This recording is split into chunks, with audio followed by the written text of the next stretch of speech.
Coming to you live from South by Southwest here in Austin. We are at the AlphaTon Capital House here with the one, the only, Brittany Kaiser. How are you doing, young lady? So good to see you again, per usual. Always. Your hat is exquisite today. How are you doing? How large is your hat collection?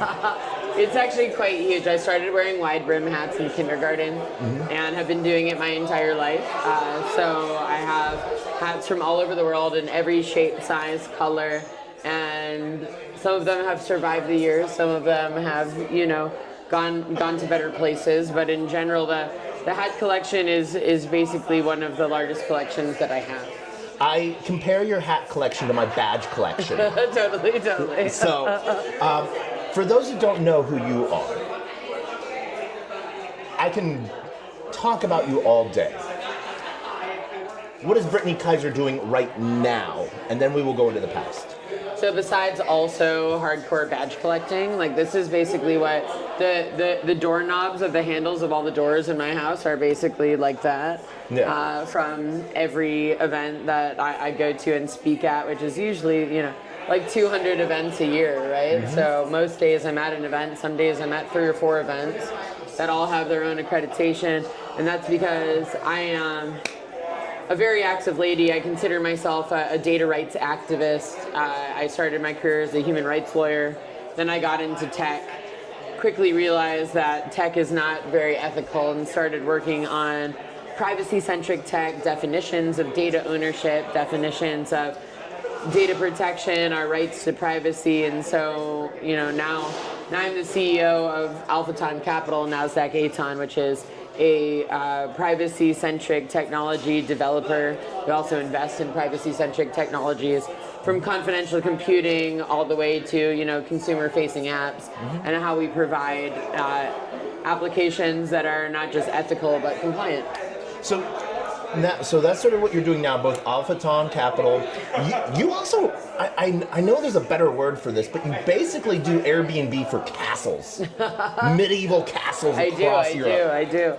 Actually, before and tokenized them. Yes. So before I became the CEO of AlphaTon, my first actual startup that was wholly mine that I was founding CEO is called Satoshi. We are a Swiss company that does tokenization of historic real estate in order to fund the upkeep of those historic estates. So before I got into tech or law, my first job was as an archaeologist. So I got really, really into historic preservation and how we as a global community can prioritize things that should be important to us, aka national history and learning where we came from. So whether that's indigenous wisdom or our historic real estate, landmarks, monuments, making sure that we can preserve all of that data, that information, those physical spaces for generations to come. So that's really what our, some people might call it RWA, but for us it's a much bigger, more emotional and socially impactful reason why we made that platform. Tokenized history, in a way. So we've seen a big push across all aspects right now of AI and the privacy side of things. So one of the things that you sort of talked about is where AlphaTon Capital is focusing, and so we see a really cool partnership coming out with Cocoon. We've seen some really awesome stuff happen with Morpheus, Manifest, and all other, Venice, all of these different things. What's something that you see on the horizon, like a small company that you've talked to or that you saw on a 4chan? Am I the only one still on 4chan? No, definitely a lot of people are still on 4chan. Sure. But that no one might know yet. So I think one of the biggest things that is happening in the entire world today, I think we can all agree that the rise of AI is at the forefront of everyone's mind. But what is really also at the forefront of everyone's mind is how do we use these new tools safely and compliantly? And that is why I think a lot of individuals and organizations are not quickly adopting AI because they're kind of afraid about the consequences. And so I've really concentrated on how do we give people the tools to not just understand how these technologies function, but to use them in a privacy-centric way so that they can make sure they're not giving anything away that is sensitive. They're not sharing any data at all if they don't want to. Secrets. Yeah. Personal secrets, whether it's APIs or other information. The ownership of data is one of those things where it's sort of counterintuitive to blockchain, but it also runs aligned with blockchain as well. Exactly, and I think, a lot of people know me because I'm a big tech whistleblower, and I came out as a whistleblower against Cambridge Analytica and Facebook in 2018 and decided to go full-time into crypto, even though I'd already been a Bitcoin miner since 2011. I realized you got a year on me. Love it. Yeah. I started Bitcoin mining back then because I love the peer-to-peer privacy where you don't need a third party. I love the tracking and traceability of the data. And in 2018, I thought, well, I've been working in data science for nearly 5 years, and data science without permission structures, smart contracts, tracking and traceability of data so that it's auditable is highly dangerous, and only decentralized technologies have the ability to change that. And so the smart contract and the decentralized nature of having accountable data systems has been my obsession since then. So everyone talks about decentralized compute, and I've actually started to see a separation of camps and just more better terminology use. A separation between edge computing and sovereign computing, because not everyone can use sovereign or needs to use sovereign compute, and not everyone can use edge compute. And so the difference, how I see it, decentralized compute means anyone can run a node or provide inference at home from Bob's basement. But enterprises, we want companies to come on board under current regulations. They can't go through Bob's basement because unfortunately they have to look at it as, and I mean this simpatico-wise, Boris's basement, and data capture is still a big regulation piece that's sort of stopping companies from using cheaper alternatives, and sometimes better than the classics of like AWS, Azure, Ali, GCP. So how have we seen like that companies sort of focus on the regulation side? Or has that been a focus at all? So, I think a lot of people are spending time in DC or in Brussels trying to figure out what the United States and what Europe are actually going to opine on some of these, AI guardrails. And I start to see, as you said, a lot of the biggest companies that are such a pleasure. Thank you so much. I'm starting to see a lot of these guardrails that are coming in the wrong way, in my opinion. They're basically saying we need to regulate the output of AI to make sure it's safe, and I'm really all about regulating the input.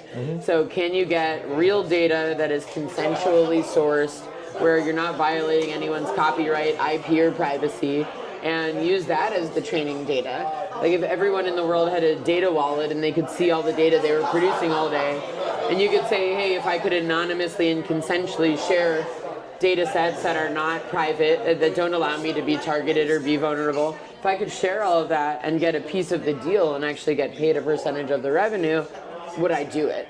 And I think I'm starting to see a lot of legislators and regulators finally understand what that means, and that data ownership protocols and just putting in real data that is good and consensual and compliant into LLMs means you're only going to get compliant data sets that are coming back out. Yeah. So we've seen that some of that being created. Like I remember like 4 years ago I was at a hackathon, and these kids basically were doing image generation based off of images that they only gave it. And so that way any future iterations or new pieces of art could take from those different pieces of art that it had and then reference where it came from. And so we've seen different cool things like that start to come about. But I know, you were talking about data ownership and monetization of data. And so I know there's like Vana. Anna is amazing. What other protocols, are there any other protocols that come to mind, like data ownership, like Vana, that you can think of? Yeah, for sure. I think one of my portfolio companies, Drumwave, is one of the coolest ones I've seen.